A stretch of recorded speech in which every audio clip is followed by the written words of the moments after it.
Kumusta sa inyong lahat? Ako si Dr. Maria Reyes at ngayon ay susuriin natin ang paksang ang hindi inaasahang bayani ng atay. Bakit mahalaga ang tamang pagkain ng sibuyas para sa kalusugan ng bato? May isang katotohanan na bibihira nating napapansin. Ang sibuyas, isang pamilyar na rekado na halos matatagpuan sa bawat kusina ng Pilipino, kung kakainin ng tama, ito ay isang tahimik na tagapagtanggol ng bato, tumutulong na mabawasan ang pamamaga, sumusuporta sa pagsasala ng dugo, nagpapababa ng madalas na pag-ihi sa gabi at nagbibigay ng mas mahimbing na tulog. Ngunit kung ito ay mali lang na ipare sa tatlong pamilyar na pagkain, ang sibuyas ay maaaring maging double-edged sword, tahimik na sumisira sa mga selula ng bato pagkatapos lamang ng isang kainan, lalo na mapanganib para sa iyo na may diabetes. Mahina ang bato at nagsisimula ng tumaas ang creatinine. Sa loob ng mahigit 60 taon ng aking karanasan sa nephrology at nutrisyon para sa mga nakatatanda, marami na akong nakita na nakakalungkot na kaso. May ilang pasyente na kontrolado ang blood sugar, mukhang malusog ang kinakain, at araw-araw kumakain ng sibuyas dahil narinig nilang mabuti ito para sa puso. Ngunit nang sila ay magpa-test, mabilis na tumaas ang creatinine at mas madalas silang umiihi sa gabi. Ang bandoblimang C. Madalas silang napapagod. Ang dahilan ay hindi dahil masama ang sibuyas, kundi dahil sa maling paraan ng pagpapares ng pagkain na hindi natin nabibigyan ng babala. Ang panganib ay ang bato ay isang organo na napakahusay magtiis. Kapag 60,070% ng function nito ay nasira na, halos hindi pa rin ito sumasakit o nagbibigay ng malinaw na babala. Hanggang sa biglang tumaas ang creatinine, lumobo ang paa, at maraming bula sa ihi doon na napakalapit ng daan patungo sa dialysis machine. Nakakalungkot. Maraming pinsala sa bato ang nagsisimula sa mga pagkaing akala natin ay mabuti para sa kalusugan. Kaya naman sa video ngayong araw sa Kalusugan Lahat, malinaw kong sasabihin sa inyo ang tatlong pagkain na hindi dapat pagsamahin sa sibuyas kung ayaw mong labis na mahirapan ang iyong bato sa paglaban sa lason. Bukod pa rito, ibabahagi ko rin ang tamang paraan at oras ng pagkain ng sibuyas ng ligtas at ang mga mas malusog na alternatibo upang maprotektahan mo ang iyong bato nang hindi kailangang magtiis sa mahigpit na pagdidiyeta. Kung ikaw o ang iyong mga mahal sa buhay ay nasa edad 50 pataas at may kasaysayan ng diabetes, high blood pressure, madalas na pag-ihi sa gabi, o nagsimula ng tumaas ang indicators ng bato, huwag ninyong palalampasin ang susunod na bahagi. Dahil sa pag-iwas lang sa isang pagkakamali, mapapanatili mong magaan ang trabaho ng iyong bato sa loob ng maraming taon. Mahal kong mga kaibigan, pagdating sa sibuyas, marami ang iniisip na ito ay isang murang gulay lamang na nagbibigay lasa sa pagkain. Ngunit sa pananaw ng renal nutrition, ang sibuyas ay talagang isang kayamanan na bigay ng kalikasan para sa bato, lalo na para sa mga nasa gitnang edad at nakatatanda. Sa isang maliit na sibuyas ay mayroong vitamin C, B vitamins tulad ng folate, B6, kasama ang mahahalagang mineral tulad ng potassium at chromium na may mababang calories ngunit mayaman sa antioxidant at anti-inflammatory compounds. Ang kombinasyong ito ang tumutulong sa mga selula ng bato na labanan ang tahimik na pinsala sa paglipas ng panahon. Ang pinakamahalagang bahagi ng sibuyas ay ang quercetin, isang natural flavonoid na matatagpuan sa balat at panlabas na layers. Para sa bato, ang quercetin ay itinuturing na isang biological shield. Ang aktibong sangkap na ito ay may kakayahang in-neutralize ang free radicals, bawasan ang pamamaga, at pigilin ang proseso ng glomerular sclerosis. Ang glomerular sclerosis ay ang pinakamaikling daan patungo sa chronic kidney failure. Kapag ang filter ng bato ay tumigas at nawawalan ng kakayahan na magsala ng dugo. Salamat sa quercetin, ang microscopic structure ng glomeruli ay mas matagal na napoprotektahan. na tumutulong na maiwasan ang maagang pagtanda ng bato. Hindi lang iyon, ang quercetin ay may mahalagang papel din sa pagpapababa ng uric acid sa dugo. Ang mekanismo ay nakasalalay sa pagpigil sa enzyme na xanthine oxidase kaya binabawasan ang produksyon ng uric acid, ang salarin sa gout, at tahimik na sumisira sa bato sa paglipas ng panahon. Ang mga pag-aaral sa mga modelo ng hayop ay nagpapakita na kapag may quercetin supplement, ang paggana ng bato ay kapansin-pansing bumubuti sa mga kaso ng mataas na uric acid. Ito ay isang pag-asa para sa mga may gout, mataas na uric acid, o may mga senyales na ng mahinang bato. Sa mas malalim na antas, tumutulong din ang quercetin na i-regulate ang immunity sa bato. Pinipigilan nito ang mga inflammatory mediators tulad ng TNF-alpha, interleukin-6 o TGF-beta 1. Ang mga salik na ito ay nagpapabilis ng proseso ng pinsala at sclerosis ng bato. Kapag napigilan ang mga senyales ng pamamaga na ito, may mas maraming oras ang bato upang magpagaling at mabawasan ang panganib ng functional deterioration.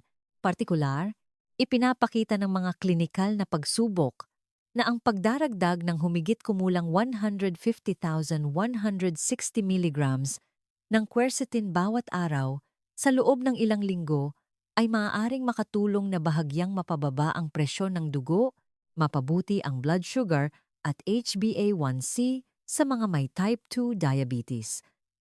At alam mo, ang high blood pressure at diabetes ang dalawang pangunahing kaaway ng bato. Bukod sa quercetin, naglalaman din ang sibuyas ng sulfur compounds na siyang sanhi ng maanghang na amoy at nagpapaluha sa mata kapag naghihiwa ng sibuyas. Ang mga sangkap na ito ay nabubuo kapag nasira ang mga enzyme sa sibuyas. Bagaman pansamantalang nakakairita, mayroon itong malaking biological value. Ang sulfur compounds ay may anti-inflammatory, antibacterial properties at lalo na tumutulong na pigilan ang pagbuo ng fibrous tissue sa bato. Dahil dito, bumagal ang proseso ng pagkasira ng bato, na tumutulong na hindi mabilis na humina ang bato sa pagtanda. Hindi lang iyan, pinasisigla din ng mga compounds na ito ang katawan na gumawa ng endogenous glutathione, isang malakas na antioxidant na itinuturing na baluti ng mga selula. Sa mga pasyente na may chronic kidney disease, ang glutathione ay madalas na bumababa, na nagiging sanhi ng mas madaling pinsala sa mga selula ng bato mula sa toxins at oxidative stress. Ang regular na pagkain ng sibuyas ay maaaring makatulong na mapataas ang natural na glutathione. Sa gayon, ay nagpapatibay sa proteksiyon na barrier ng bato mula sa loob. Isa pang benepisyo na bibihira nating napapansin ay ang sibuyas ay naglalaman ng prostaglandin A1 at mineral na chromium. Ang prostaglandin A1 ay may banayad na vasodilating effect na tumutulong sa mas madaling daloy ng dugo at sumusuporta sa natural na pagpapababa ng presyon ng dugo. Para sa mga nakatatanda, kapag matagal na mataas ang presyon ng dugo, unti-unting sisirain nito ang mga microvessels ng bato. Ang regular na pagkain ng sibuyas ay makakatulong na mabawasan ang pasanin na ito. Ang chromium naman ay isang mineral na tumutulong na mapabuti ang sensitivity ng insulin, sumusuporta sa metabolismo ng asukal, taba, at protina ng mas epektibo. Dahil dito, mas stable ang blood sugar pagkatapos kumain, binabawasan ang panganib ng pinsala sa microvessels ng bato dahil sa matagal na mataas na blood sugar. Ang isang sibuyas lang bawat araw ay makakapagbigay na ng sapat na chromium at antioxidants upang mapanatiling stable ang blood sugar at hindi na kailangang mag-overtime ang bato sa pagsasala ng dugo. Ang ilang pag-aaral na inilathala sa mga journal ng nephrology sa Asia ay nagtala rin na ang sibuyas ay may kakayahang maiwasan ang kidney dysfunction na nagbibigay ng mapagkakatiwalaang scientific basis para sa paggamit ng simpleng pagkain na ito. Kapag bumuti ang sirkulasyon, ang dugo ay nagdadala ng sapat na oxygen at nutrients upang alagaan ang bato at ang bato ay mas epektibong magsasala. Dahil dito, Ang mga pamilyar na sintomas sa mga nakatatanda tulad ng bahagyang pamamaga, madalas na pag-ihi sa gabi, at matagal na pagkapagod ay bumababa rin. Para sa marami, ang tamang pagkain ng sibuyas ay nakakatulong na mabawasan ang madalas na pag-ihi sa gabi, mas mahimbing na tulog, at mas magaan ang pakiramdam sa araw. Gayunpaman, nakakalungkot na maraming tao, kahit alam na mabuti ang sibuyas para sa bato, ay hindi sinasadyang pinagsasama ito sa maling paraan sa kanilang pang-araw-araw na pagkain. Ang mga kombinasyong ito, na tila walang pinsala, ay ang dahilan kung bakit ang benepisyo ay nagiging pasanin para sa bato na hindi mo alam. Mahal kong mga kaibigan, ang pinakakaraniwan at pinakamapanganib na pagkakamali kapag kumakain ng sibuyas ay ang pagsasama nito sa napakaalat na pagkain, lalo na ang mga concentrated sauces tulad ng purong patis, bagoong, inasinang isda, o maalat na nilagang pagkain at inasinang gulay na kasama sa pagkain. Ito ay isang napakapamilyar na ugali sa hapagkainan ng Pilipino, ngunit ito ay isang malaking bitag para sa bato, lalo na sa mga nakatatanda. Sa biologically, ang sibuyas ay may vasodilating effect dahil sa mga compounds tulad ng quercetin at natural prostaglandin. Kapag lumuwag ang mga daluyan ng dugo, tataas ang daloy ng dugo sa bato. Kung ang dugo sa oras na iyon ay malinis, may kaunting lason at kaunting asin, makikinabang ang bato dahil mas madali itong magsasala. Ngunit ang problema ay, kapag kumain ka ng sibuyas kasama ang mataas na dami ng asin, ang kwento ay magbabago ng ganap. Ang maraming asin ay nagpapataas ng circulating blood volume, na nagpapataas ng presyon ng dugo sa loob ng mga daluyan. Ang mas maraming dugo na may mataas na presyon ay dumadaloy sa bato na nasa dilated state. Ang presyon na ito ay direktang nakakaapekto sa glomeruli na responsable sa paglilinis ng dugo. Para sa mga kabataan, ang glomeruli ay nababanat pa at kayang tiisin ito. Ngunit para sa mga nakatatanda, lalo na ang mga may diabetes o matagal ng high blood pressure na may manipis at madaling masira na microvessels sa bato, ang kombinasyong ito ay naglalagay sa bato sa isang estado ng overload. Ang mga kahihinatnan ay hindi agad dumarating sa isang kainan, ngunit tahimik na magpapakita. Maaaring mas madalas kang umihi sa gabi, mas madaling mamaga ang mga kamay at paa sa hapon, at pagod sa umaga kahit sapat ang tulog sa gabi. Sa kalaunan, ang matagal na filtering pressure ay magpapalaki at sisira sa glomeruli, na magreresulta sa pagtagas ng protina sa ihi at unti-unting pagbaba ng paggana ng bato. Maraming pasyente ang nagulat nang makita ang pagtaas ng creatinine sa kanilang mga test kahit na akala nila ay kumakain sila ng malusog na gulay. Upang mas madaling maunawaan, isipin mo ito. Sa isang banda, ang sibuyas ay nagpapaluwag ng mga daluyan ng dugo upang mas mabilis na dumaloy ang dugo. Sa kabilang banda, ang asin ay naglalagay ng presyon at volume sa daloy ng dugo. Ang dalawang puwersa ay magkasalungat, at ang bato ang siyang nagdurusa. Isang panig ang nagpapaluwag ng daluyan, ang isa naman ay naglalagay ng presyon, kaya nagdurusa ang bato. Kaya, kung nais mong makinabang ang iyong bato sa sibuyas, ang unang bagay na dapat tandaan ay kumain ng napaka-plain. Ang sibuyas ay may natural na tamis. Hindi na kailangan ng matapang na sausawan. Kung babawasan lang ang sausawan at iiwasan ang maalat na nilagang pagkain, mas gagaan ang pasanin ng bato. Ito ay isang maliit na prinsipyo, ngunit ito ang nagpapasya kung ang sibuyas ay magiging isang pampalakas o pasanin para sa iyong bato. Mahal kong mga kaibigan, ang pangalawang mapanganib na kombinasyon na hindi sinasadyang inuulit ng maraming pamilya ay ang pagkain ng sibuyas kasama ang internal organs ng hayop o maraming red meat tulad ng atay, bituka, puso, bato, karne ng baka, at karne ng kambing.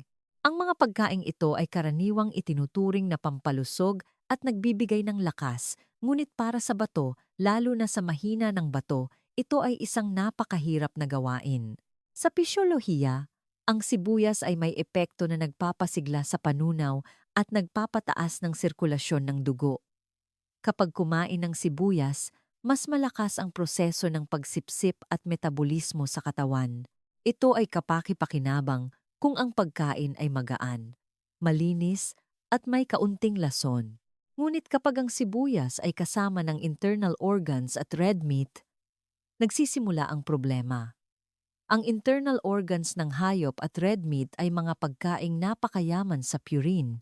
Kapag pumasok sa katawan, ang purine ay magiging uric acid.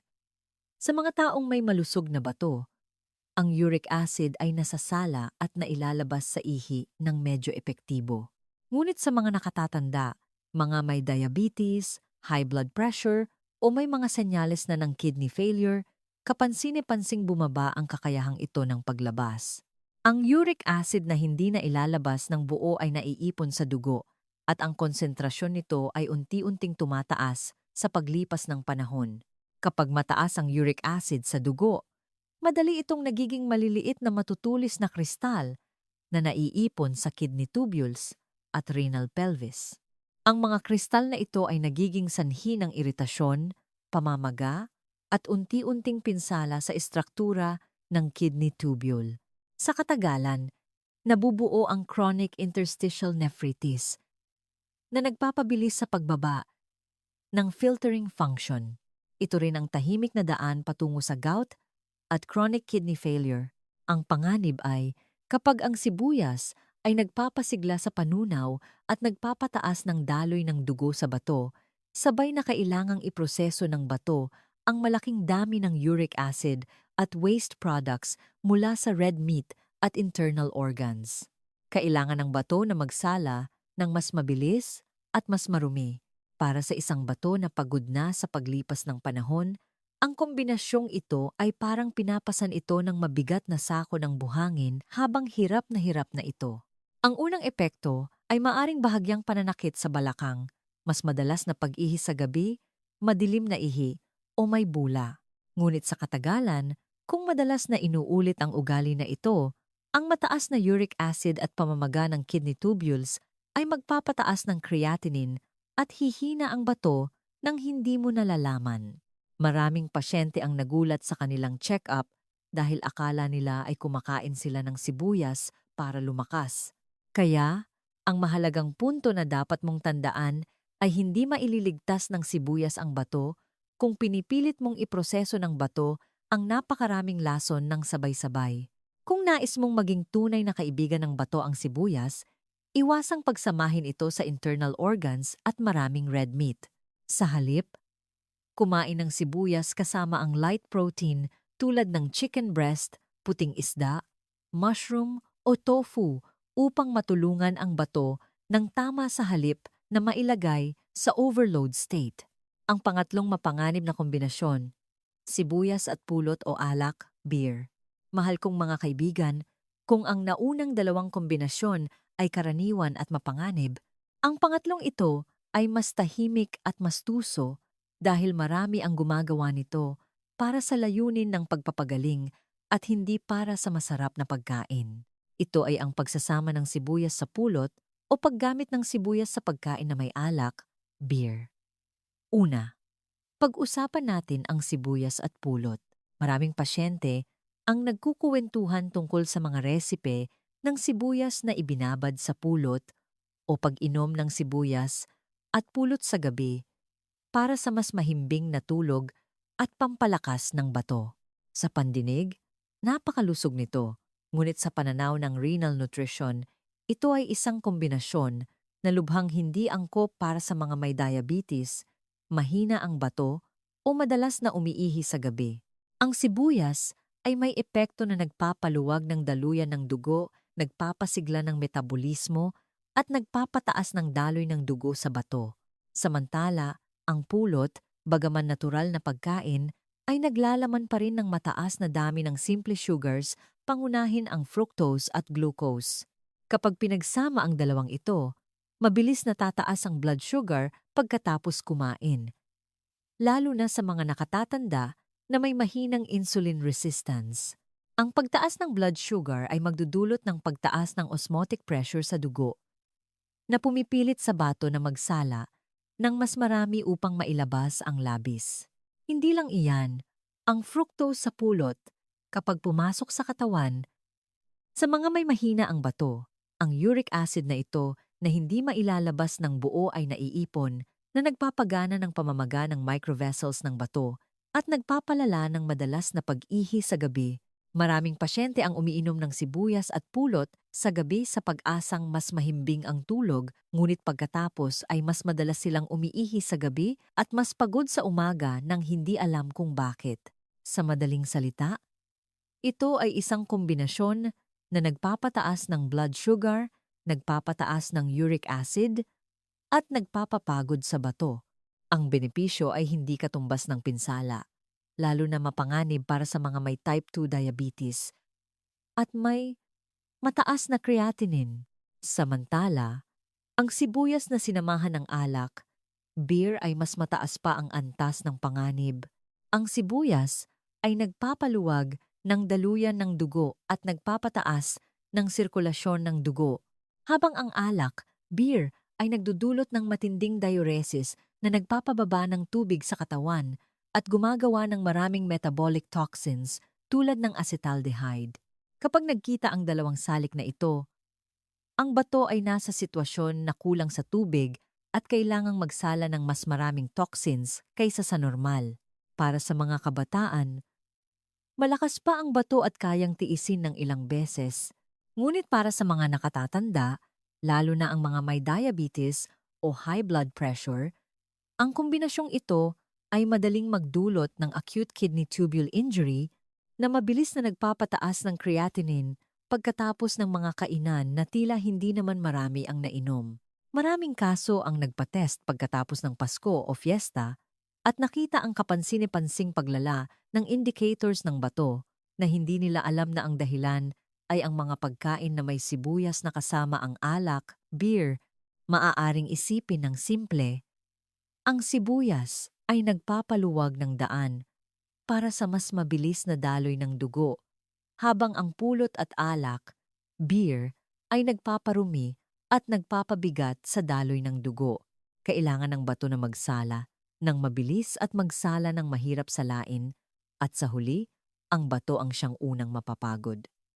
Kaya, kailangan mong tandaan ang isang napakahalagang prinsipyo.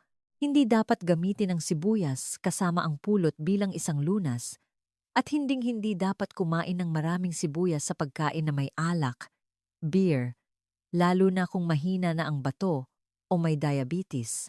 Upang maging epektibo ang sibuyas para sa bato, gamitin ito sa mga pagkaing plain, may light protein, walang asukal at walang alkohol. Doon lamang magiging tunay na tagapagtanggol ang sibuyas at hindi magiging huling patak ng tubig na magpapaapaw sa baso para sa iyong bato. At sa susunod na bahagi, ibabahagi ko sa inyo ang mga paraan ng paggamit ng sibuyas ng tama ayon sa agham, tamang dami, at matagalang benepisyo para sa bato. Ito ay pinagsama-sama mula sa maraming taon ng clinical practice at mga rekomendasyon sa nutrisyon na partikular para sa mga nasa gitnang edad at nakatatanda. Dahil kahit gaano pa kabuti ang isang pagkain, kung ginamit sa maling paraan o sa maling oras, ang benepisyo ay mawawala o mas masahol pa, magiging masama ang epekto. Una, ang issue ng tamang dosis. Ayon sa rekomendasyon ng mga nutritionists, para sa isang malusog na adulto, ang angkop na dami ng sibuyas bawat araw ay humigit kumulang kalahating sibuyas, katumbas ng 50 hanggang 70 gramo. Ito ay sapat na dami para masipsip ng katawan ang mga antioxidant compounds nang hindi nagdudulot ng labis na iritasyon sa digestive system o sa bato.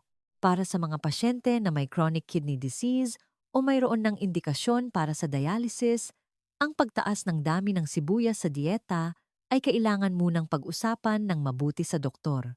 Bagaman ito ay isang ligtas na pagkain, ang labis na paggamit nito sa isang pagkakataon ay maaaring magpahirap sa bato. Para sa mga kailangang limitahan ang potassium o phosphorus, ang kalahati hanggang isang maliit na sibuyas bawat araw ay karaniwang itinuturing na ligtas at kapaki-pakinabang kung ginamit ng tama. Ang pangalawang prinsipyo ay ang paraan ng pagluluto upang mapanatili ang mahahalagang nutrients. Ang sibuyas ay dapat kainin ng hilaw o bahagyang luto upang mapanatili ang quercetin at iba pang antioxidant. Ang pinakasimpleng paraan ay hiwain ng napakanipis ang sibuyas, ihalo sa langis at suka upang gumawa ng light salad na napakabuti para sa mga daluyan ng dugo at bato. Gayunpaman, para sa mga pasyente na may mahinang tiyan, madaling mamaga o hirap sa panunaw, ang sibuyas ay dapat steam ng mabilis o bahagyang igisa upang mas madaling masipsip. Kailangang iwasan ang pagprito hanggang sa maging crispy o labis na pagluluto dahil ang matagal na mataas na temperatura ay magpapawala sa karamihan ng mga benepisyong nutrients. Isang punto na bibihira nating napapansin, ngunit napakahalaga ay ang paggamit ng balat ng sibuyas. Ang balat ng sibuyas ang naglalaman ng pinakamataas na dami ng quercetin. Siyempre, hindi ito direktang kinakain, ngunit maaaring hugasan ng maigi at ilagay sa sabaw, nilaga o stock. Pagkatapos maluto, tanggalin ito. Ang paraan na ito ay tumutulong upang matunaw ang nutrients sa tubig nang hindi nakakaapekto sa lasa ng pagkain. Ito ay isang maliit na tip na inirerekomenda ng maraming nutritionists upang masulit ang mga benepisyo ng sibuyas upang mapataas ang pagiging epektibo sa pagprotekta sa bato. Ang sibuyas ay dapat ipares sa mga pagkaing mabuti para sa urinary system.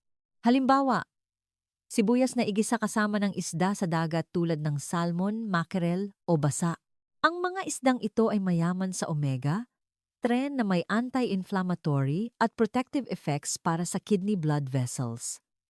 Kapag ipinares sa sibuyas, lumilikha sila ng napakagandang antioxidant pair. Bukod pa rito, ang sibuyas na igisa sa skinless chicken breast na sinamahan ng steamed fish o boiled lean meat ay angkop ding pagpipilian. Sapat sa protina at hindi nag-overload sa bato. Isang simple ngunit epektibong folk recipe ay ang sibuyas na binabad sa suka. Kailangan lang ng isang sibuyas na hiniwa ng manipis, ilagay sa malinis na garapon, dagdagan ng humigit kumulang 200 milliliters ng apple cider vinegar, kasama ang isang kutsarita ng rock sugar o pulot upang mabawasan ang anghang. Takpan ng mahigpit at ibabad ng 1 hanggang 2 araw bago gamitin. Ang pagkain ng ilang hiwa bawat araw kasama ang pagkain ay hindi lamang nakakatulong sa panlasa, kundi sumusuporta rin sa panunaw, nagpapatatag ng presyon ng dugo at blood sugar. Partikular, napatunayan na ang apple cider vinegar ay nakakatulong na mapababa ang blood sugar pagkatapos kumain at kapag pinagsama sa sibuyas ay nagbibigay ng kapansin-pansing benepisyo sa mga may diabetes. Paraan 2. Sibuyas na steamed sa itlog, malambot sa tiyan, madaling tunawin, magaan sa bato. Para sa mga pasyente na may mahina ang bato, madalas na pag-ihi sa gabi at nagsisimula ng tumaas ang creatinine. Ang pinakamahalagang prinsipyo ay kumain ng madaling tunawin upang hindi mag-overtime ang bato. Ang sibuyas na steamed sa itlog ay isang napakaangkop na pagkain dahil malambot, kaunti ang mantika, hindi gumagawa ng toxins sa proseso ng pagluluto, at lalo na kaibigan sa digestive system ng mga nakatatanda. Napakasimple ng paggawa. Pumili ng kalahating medium na sibuyas, hiwain ng manipis. Maaring gumamit ng isang itlog ng manok, hindi na kailangan ng marami.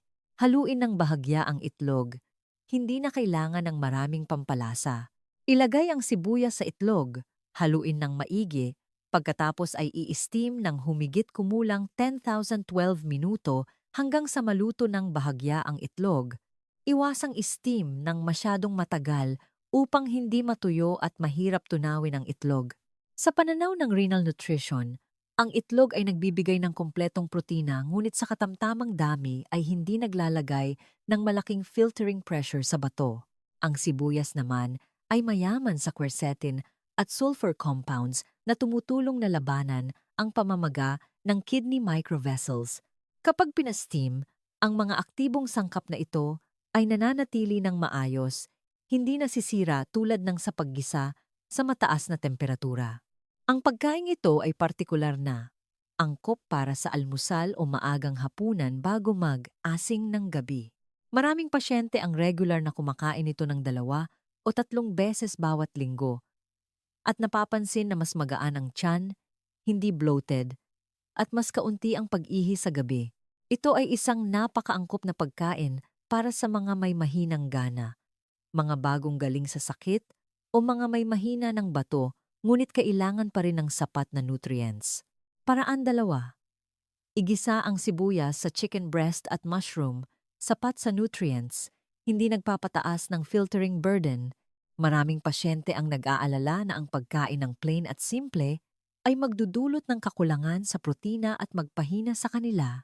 Kaya, ang kombinasyon ng sibuyas sa chicken breast at mushroom ay isang napakabalansing pagpipilian para sa bato.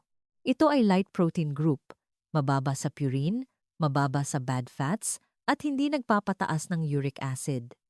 Ihanda ang skinless chicken breast. Hiwain ng manipis. Ang mushroom ay maaaring straw mushroom, king oyster mushroom, o fresh shiitake mushroom. Hiwain ang sibuyas ng wedge-shaped o hiwain ng makapal. Igisa sa napakakaunting langis. Ilagay ang chicken breast at igisa ng mabilis hanggang sa maluto ng bahagya. Pagkatapos ay ilagay ang mushroom at sibuyas at haluin ng 1 to 2 minuto bago patayin ang apoy. Huwag labis na igisa upang mapanatili ang natural na tamis ng sibuyas. Sa biological na pananaw, ang sibuyas ay tumutulong na paluwagin ang mga daluyan ng dugo at nagpapataas ng sirkulasyon ng dugo, habang ang protina mula sa chicken breast at mushroom ay unti-unting nasisipsip, hindi gumagawa ng malaking dami ng nitrogen waste tulad ng red meat o internal organs. Ito ay nakakatulong sa bato na magsala ng mas madali, lalo na kapakipakinabang para sa mga may mataas na creatinine o nag-aalala sa paglala ng kidney failure. Ang pagkaing ito ay dapat kainin sa tanghalian o maagang hapunan, hindi dapat maalat. Kailangan lang ng napakakaunting asin o dilute na light soy sauce. Ang regular na pagkain ng 2 o 3 beses bawat linggo ay makakatulong sa iyo na mapanatili ang lakas, hindi bumaba ang timbang, at maprotektahan ang bato sa mahabang panahon. Paraan 3. Blanch na sibuyas na sinamahan ng pulang bell pepper. Binabawasan ang pag-ihi sa gabi. Mas mahimbing na tulog. Ito ay isang napakaangkop na paraan ng pagkain para sa mga pasyente na madalas umiihi sa gabi, hindi mahimbing ang tulog, at madalas pagod sa umaga. Ang sibuyas na sinamahan ng pulang bell pepper ay bumubuo ng isang duo na sumusuporta sa kidney microvessels at malakas na antioxidant ngunit napakababa sa potassium, ligtas para sa mahina ang bato. Narito kung paano ito gawin. Hiwain ng manipis ang sibuyas, i-blanch ng mabilis sa kumukulong tubig ng humigit kumulang 30,040 segundo. Pagkatapos ay salain. Hugasan ng maigi ang pulang bell pepper at hiwain ng manipis. Kung ikaw ay may mahinang tiyan, maaari mo ring i-blanch ng bahagya ang bell pepper. Haluin ang 2 sangkap sa 1 kutsarita ng olive oil o light sesame oil. Hinding-hindi magdagdag ng asukal, pulot o maalat na sausawan. Ang pulang bell pepper ay napakayaman sa vitamin C at antioxidants na tumutulong na protektahan ang mga selula ng bato mula sa oxidative stress. Tumutulong ang sibuyas na mapabuti ang sirkulasyon ng dugo sa bato, kaya binabawasan ang sitwasyon kung saan kailangan ng bato na magsala ng labis sa gabi. Ito ay isang mahalagang dahilan ng madalas na pag-ihi sa gabi. Ang pagkain ito ay dapat kainin sa maagang hapon o hapunan bago mag-5006 ng gabi. Maraming pasyente ang regular na gumagawa nito ng 3 o 4 beses bawat linggo at napapansin na mas mahimbing ang tulog sa gabi, mas kaunti ang paggising at mas magaan ang pakiramdam sa umaga. Ito ay isang napakasimpleng paraan ng pagkain, ngunit nagbibigay ng kapansin-pansing benepisyo para sa mga nakatatanda na nais alagaan ang bato nang hindi gumagamit ng gamot. Gayunpaman, upang magamit ang sibuyas ng ligtas at epektibo, kailangan mo ring tandaan ang mahahalagang paalala.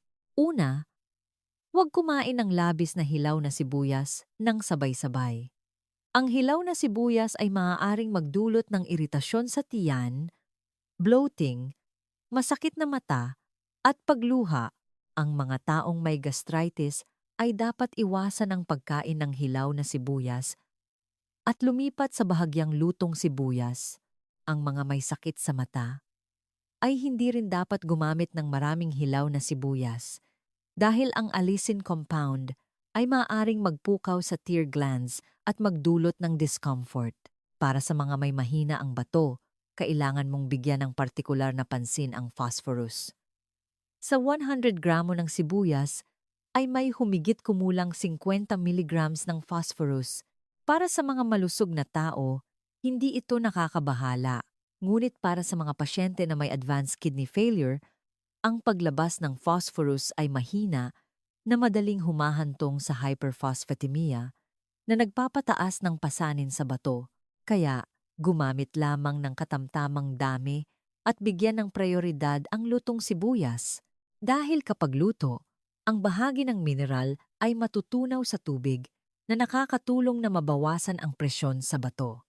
Isa pang punto ay hindi dapat labis na gumamit ng sibuyas habang umiinom ng gamot sa high blood pressure o diuretics. Ang sibuyas ay mayroon ng banayad na hypotensive at diuretic effect. Kung kumain ng labis habang umiinom ng gamot, maaaring bumaba ng labis ang presyon ng dugo na magdulot ng pagkapagod at pagkahilo. Ang mga may high blood pressure o chronic kidney failure ay dapat panatilihin ang katamtamang dami, humigit kumulang kalahating sibuyas bawat araw. Tungkol sa pagpapares ng pagkain, hindi dapat gamitin ang sibuyas kasama ang pulot. Ipinapakita ng folk wisdom at ilang scientific analysis na ang kombinasyong ito ay maaaring lumikha ng calcium oxalate crystals na nagpapataas ng panganib ng kidney stones. Katulad nito, hindi rin dapat kumain ng sibuyas kasama ang toyo, soy milk, o tofu sa iisang pagkain dahil madali itong magdulot ng bloating at bawasan ang pagsipsip ng nutrients.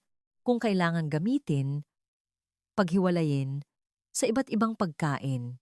Kapag nagsusupplement ng calcium, hindi rin dapat kumain ng labis na sibuyas at toyo ng sabay dahil maaaring makahadlang ito sa pagsipsip ng calcium. Ang tamang pag-iimbak ng sibuyas ay napakahalaga rin.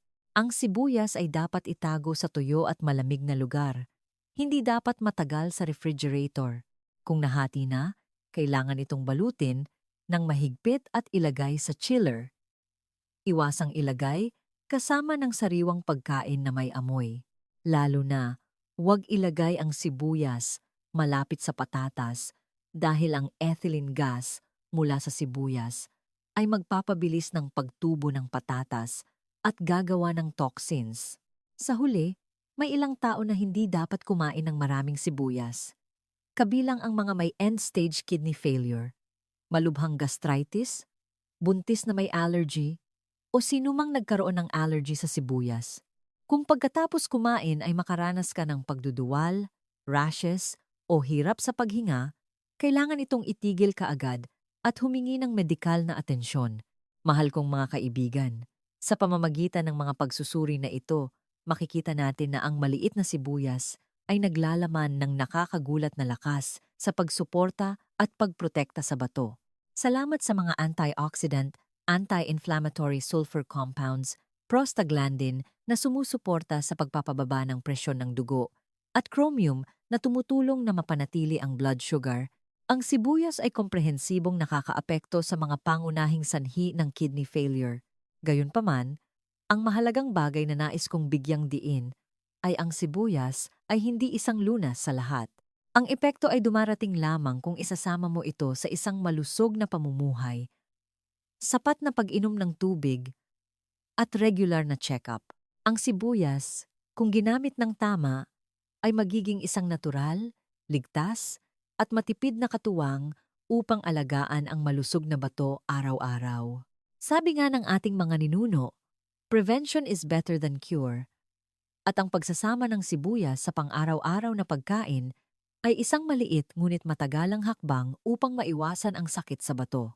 Naniniwala ako na ang mga ibinahagi ko ngayong araw ay magbibigay sa iyo ng karagdagang motibasyon upang ayusin ang iyong menu. Magsimula sa mga simpleng pagkain tulad ng salad, light stir-fry o nilagang sabaw na may sibuyas na masarap at mabuti para sa bato. Maraming salamat sa pakikinig. Naway lagi kang malusog at mahimbing ang iyong tulog gabi-gabi.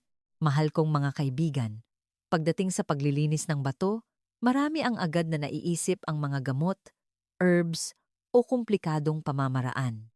Ngunit sa katotohanan, bago pa kailanganin ang anumang bagay na sopistikado, ang pinakamahalagang pundasyon para sa malusog na bato ay matatagpuan sa dalawang napakasimpleng bagay: sapat na tubig at tamang nutrisyon. Ang bato ay parang isang filtering station. Upang gumana ng maayos ang filtering station, kailangan muna ng sapat na tubig upang salain at sapat na malinis na sangkap upang hindi ito ma-overload. Kung mali ang pag-inom o pagkain, kahit gaano pa karaming suporta ang ibigay, mahihirapan pa rin ang bato. Kaya, ngayon, tatalakayin natin ang pinakaugat upang maunawaan ng tama ang papel ng tubig at nutrisyon sa natural na paglilinis ng bato sa bahay, at mula doon ay makabuo ng matibay na pundasyon para sa pangmatagalang malusog na bato.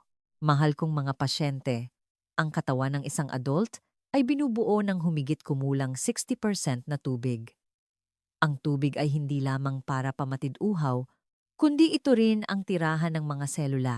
Mula sa utak, atay, puso hanggang sa bato, lahat ay nangangailangan ng tubig upang gumana ng tama. Para sa bato, ang tubig ang siyang sangkap upang makagawa ng ihi, ang pangunahing daan upang mailabas ng katawan ng toxins, labis na sangkap, at metabolic byproducts na hindi na kailangan.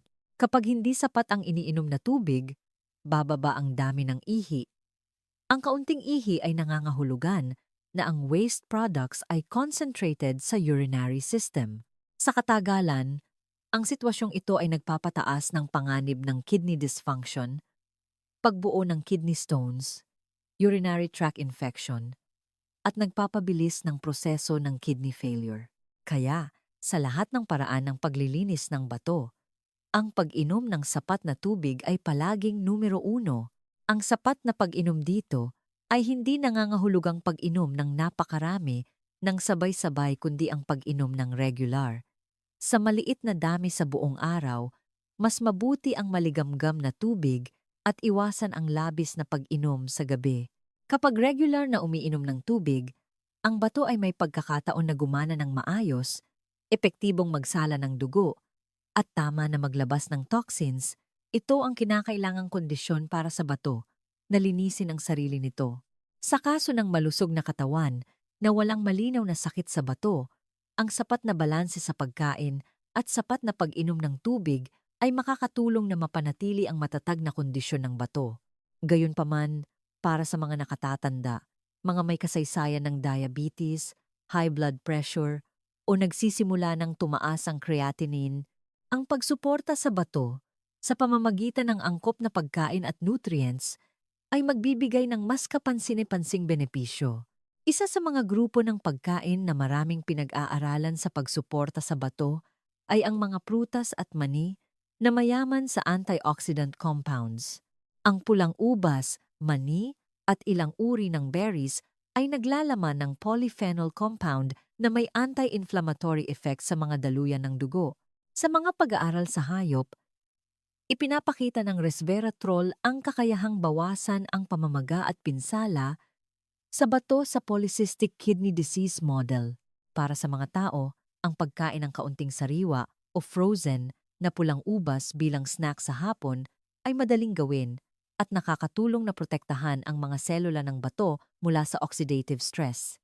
Ang cranberries ay isa ring napakapansini-pansin na pagkain. Hindi lamang ito sikat sa pagprotekta sa pantog, nakakatulong din ang cranberries na mabawasan ang panganib ng urinary tract infections. Isang hindi direktang dahilan ng pinsala sa bato kung matagal. Ipinapakita ng mga klinikal na pagsubok na ang mga babae na gumagamit ng dried cranberries araw-araw sa loob ng maikling panahon ay may mas mababang rate ng urinary tract infections. Kapag malusog ang urinary tract, mas mahusay ding napoprotektahan ang bato. Bukod pa rito, ang mga fruit juices na mayaman sa citric acid o citrate tulad ng lemon, orange at honeydew melon ay may mahalagang papel din. Ang citrate ay may kakayahang kumonekta sa calcium sa ihi, kaya pinipigilan ang pagbuo ng calcium oxalate crystals, ang pinakakaraniwang bahagi ng kidney stones. Ang isang baso ng dilute na lemon water na walang asukal na iniinom sa umaga o tanghalian ay hindi lamang nakakatulong na madagdagan ang tubig, kundi sumusuporta rin sa natural na proseso ng paglilinis ng bato. Ang seaweed ay isang pagkain na bibihira nating napapansin, ngunit may maraming benepisyo para sa bato, atay, at pancreas. Sa mga pag-aaral sa hayop, ang pagdagdag ng edible seaweed sa loob ng ilang linggo ay nakakatulong na mabawasan ang pinsala sa bato at atay na dulot ng diabetes. Ang seaweed ay naglalaman ng maraming trace minerals at antioxidant compounds. Gayunpaman, kailangan itong gamitin sa katamtamang dami. Iwasan ang maalat, isang punto na maraming pasyente ang maling naiintindihan ay ang pag-iwas sa calcium upang maiwasan ang kidney stones. Sa katunayan, ang kakulangan sa calcium sa dieta ay nagpapataas ng panganib ng kidney stones dahil ang oxalate ay hindi kumokonekta at nailalabas. Ang calcium sa pagkain ay nakakatulong na mahuli ang oxalate sa bituka, binabawasan ang dami na pumapasok sa dugo at bato. Ang malusog na pinagmumula ng calcium tulad ng tofu, nut milk, at fortified cereals, kung ginamit sa tamang dami, ay mas kapakipakinabang para sa bato kaysa sa ganap na pag-iwas dito. Bukod sa pagkain, ang ilang nutrient supplements ay may papel din sa pagsuporta sa proseso ng paglilinis at pagprotekta sa bato. Ang vitamin B6 ay isang mahalagang cofactor sa metabolism ng glyoxylate. Kapag kulang sa B6, madali itong maging oxalate, isang salik na nagpapabilis ng pagbuo ng kidney stones. Ang pagdaragdag ng vitamin B6 sa ligtas na antas, karaniwang sa pamamagitan ng B-complex vitamins, ay nakakatulong na mabawasan ang panganib na ito. Ang omega-3 ay isang grupo ng fatty acids na may malakas na anti-inflammatory properties, kabaligtaran ng omega-6 na nagdudulot ng pamamaga kapag labis. Ang modernong dieta ay karaniwang mayaman sa omega-6 ngunit kulang sa omega-3 na nagpapataas ng panganib ng chronic inflammation at pagbuo ng kidney stones. Ang pagdaragdag ng omega-4 na mula sa fatty fish o mataas na kalidad na fish oil ay nakakatulong na i-regulate ang inflammatory response na sumusuporta sa kidney function sa mahabang panahon. Ang potassium, lalo na sa citrate form, ay tumutulong din na balansehin ang pH ng ihi at bawasan ang panganib ng kidney stones. Gayunpaman, para sa mga may chronic kidney disease, ang pagdagdag ng potassium ay kailangan ng medikal na payo upang maiwasan ang hyperkalemia. Sa kabuuan, ang natural na paglilinis ng bato ay hindi isang matinding hakbang kundi isang kombinasyon ng sapat na pag-inom ng tubig, ng tama, pagkain ng mga pagkaing sumusuporta sa bato, at pagdaragdag ng angkop na nutrients. Ito ang mahalagang pundasyon bago tayo pumunta sa mga partikular, simple, at madaling gamiting detox methods sa pang-araw-araw na buhay. Matapos maunawaan ang pundasyon ng paglilinis ng bato ay ang sapat na pag-inom ng tubig at tamang pagkain, marami ang magtatanong. Kaya, sa pang-araw-araw na buhay, ano ang mga partikular na paraan na madaling gawin, hindi magastos, at makakatulong pa rin na gumaan ang pasanin ng bato? Narito ang mga pamamaraan na matagal nang ginagamit sa folk medicine.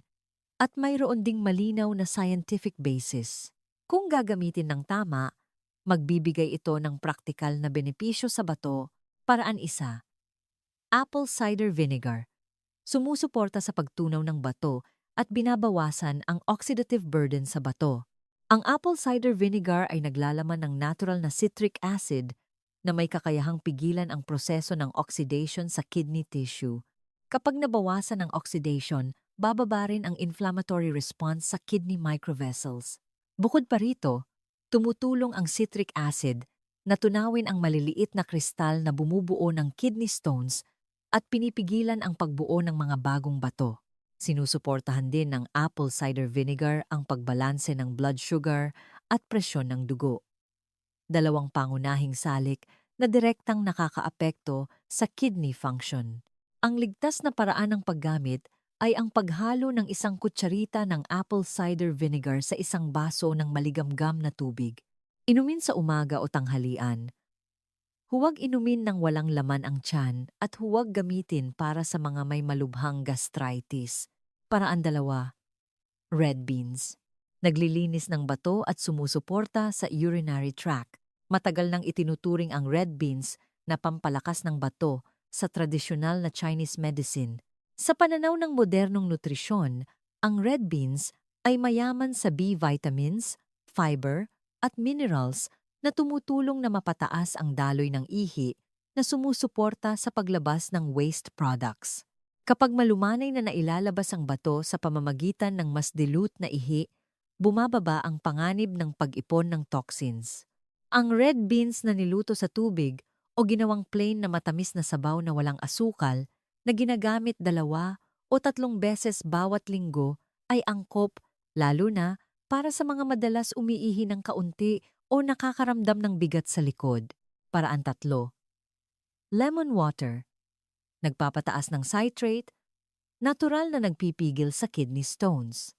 Ang lemon water ay may banayad na acidic na katangian, ngunit kapag pumasok sa katawan ay nakakatulong na mapataas ang konsentrasyon ng citrate sa ihi.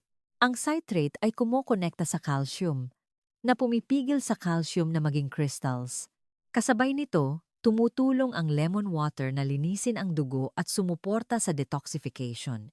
Para sa mga may maliliit na kidney stones o may kasaysayan ng bato, ang pag-inom ng dilute na lemon water araw-araw ay maaaring magpabagal sa proseso ng pagbuo ng mga bagong bato. Kung dagdagan ng kaunting olive oil, mas magiging maayos ang paggalaw ng maliliit na bato sa urinary tract. Tandaan na huwag magdagdag ng asukal at huwag inumin ng masyadong concentrated. Paraan 4. Pakwan, banayad na diuretic, natural na naglilinis ng bato. Ang pakwan ay isang prutas na mayaman sa tubig na may banayad na diuretic effect nang hindi nagdudulot ng matinding stimulasyon sa bato. Salamat sa mataas na lycopene content, sinusuportahan din ng pakwan ang kalusugan ng puso kaya hindi direktang nagpapabuti ng sirkulasyon ng dugo sa bato. Ang natural na potassium content sa pakwan ay tumutulong na ayusin ang acidity ng ihi na pumipigil sa pagbuo ng bato. Ang pagkain ng pakwan sa katamtamang dami, hindi sa gabi, ay makakatulong na mas mahusay na ma-hydrate ang bato. Paraan 5. Pomegranate. Sumusuporta sa paglabas ng bato at toxins. Ang pomegranate juice at seeds ay naglalaman ng maraming potassium at antioxidants. Ang potassium ay nakakatulong na bawasan ang acidity ng ihi, kaya pinipigilan ang crystallization ng minerals na nagdudulot ng bato. Ang antioxidant compounds sa pomegranate ay nakakatulong din na bawasan ang pinsala sa mga selula ng bato mula sa chronic inflammation. Ang paggamit ng sariwang pomegranate o purong pomegranate juice na walang asukal, 2 o 3 beses bawat linggo, ay sapat upang suportahan ang bato. Paraan 6. Basil, diuretic, binabawasan ang uric acid. Ang basil ay isang herb na ginagamit bilang pampalasa at mayroon ding medicinal value. Ang basil ay may diuretic effect na tumutulong na mapataas ang dami ng ihi at sumusuporta sa paglabas ng maliliit na bato. Partikular, tumutulong ang basil na bawasan ang uric acid levels sa dugo. Isang salik na nagdudulot ng matagalang pinsala sa bato kung matagal. Ang essential oil at acetic acid sa basil ay nakakatulong na masira ang istruktura ng bato at bawasan ang bahagyang sakit. Maaaring gamitin ang sariwang basil na niluto sa tubig o idagdag sa pang-araw-araw na pagkain. Paraan 7. Dates. Sumusuporta sa pagtunaw at paglabas ng kidney stones. Ang dates ay mayaman sa fiber at magnesium. Kapag binabad ang dates sa tubig ng humigit kumulang 24 oras at tinanggal ang buto, ang laman ng prutas at ang binabad na tubig ay nakakatulong na palambutin at sumuporta sa paglabas ng maliliit na kidney stones. Ang fiber sa dates ay nakakatulong din na i-regulate ang metabolismo, binabawasan ang presyon sa bato. Ang paggamit ng dates sa katamtamang dami, hindi masyadong matamis, ay angkop para sa mga walang malubhang diabetes. Paraan 8. Dandelion, natural na pampalakas ng bato. Ang dandelion tea mula sa dried leaves o fresh roots ay isang pamamaraan na malawakang ginagamit sa folk medicine. Ang dandelion ay may diuretic effect, sumusuporta sa paglilinis ng bato at kasabay nito ay nagpapasigla sa atay na gumawa ng bile na nakakatulong na mapabuti ang panunaw. Kapag mas mahusay ang panunaw, bumababa rin ang dami ng waste products na dumadaan sa bato. Ang paggamit ng maligamgam na dandelion tea, 1 o 2 beses bawat araw, ay nakakatulong na gumana ng mas madali at matagal ang bato. Kapag ginagamit ang mga pamamaraan sa itaas, ang pinakamahalaga ay huwag gawin ang lahat ng sabay-sabay kundi pumili ng 1 o 2 paraan na angkop sa iyong kalusugan at panatilihin ito ng regular. Ang paglilinis ng bato ay hindi isang mabilis na karera, kundi isang mabagal na paglalakbay. Kung maging matiyaga ka lang, magkakaroon ng pagkakataon ang bato na gumaling at mapanatili ang paggana nito sa mahabang panahon nang hindi umaasa sa gamot. Mahal kong mga kaibigan, ang pag-aalaga sa bato ay hindi isang bagay na ginagawa ng isang beses lamang kundi isang tahimik. Matagalang proseso na nagsisimula sa maliliit na ugali araw-araw. Hindi humihingi ang bato ng mga komplikadong pamamaraan o magastos. Ang pinakakailangan ng bato ay ang sapat na pag-inom ng tubig ng tama, pagkain ng malulusog na pagkain, at tamang pahinga ayon sa biological rhythm. Sa pamamagitan ng mga nilalaman na ito, makikita mo na ang natural na paglilinis ng bato sa bahay ay hindi malayo.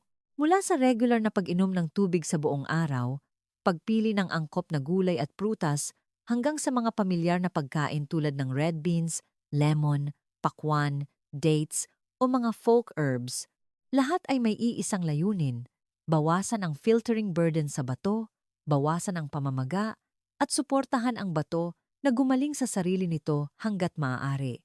Ang mahalaga ay hindi ang paggawa ng marami, kundi ang paggawa ng tama at regular. Kailangan mo ring tandaan na ang mahina ang bato ay kadalasang hindi masakit, hindi maingay, kundi dahan-dahan at tahimik na lumalala. Kaya, kapag ang katawan ay nagbibigay ng banayad, na paalala sa pamamagitan ng mga senyales, tulad ng pag-ihi sa gabi, pagkapagod, pagbabago sa ihi, o bahagyang pagtaas ng test indicators, iyon ang pinakaangkop na oras upang baguhin ang iyong pamumuhay. Kung hihintayin na malubha na ang pinsala sa bato, mas magiging mahirap ang paggaling. Ang pag-aalaga sa bato ay parang pag-aalaga sa isang hardin. Bawat araw ay bawasan lang ang pinsala dito ng kaunti, bigyan ng sapat na tubig, lagyan ng tamang pataba, at ang hardin ay muling magiging berde sa pinakanatural na paraan. Umaasa ako na pagkatapos ng artikulong ito, pipili ka ng ilang angkop na ugali upang simulan ngayon, upang mas gumaan ang pasanin ng bato, mas mahimbing ang tulog, at mas mapanatili ang kalusugan sa mahabang panahon. Maraming salamat sa pakikinig. Naway lagi kang malusog at mahimbing ang iyong tulog gabi-gabi.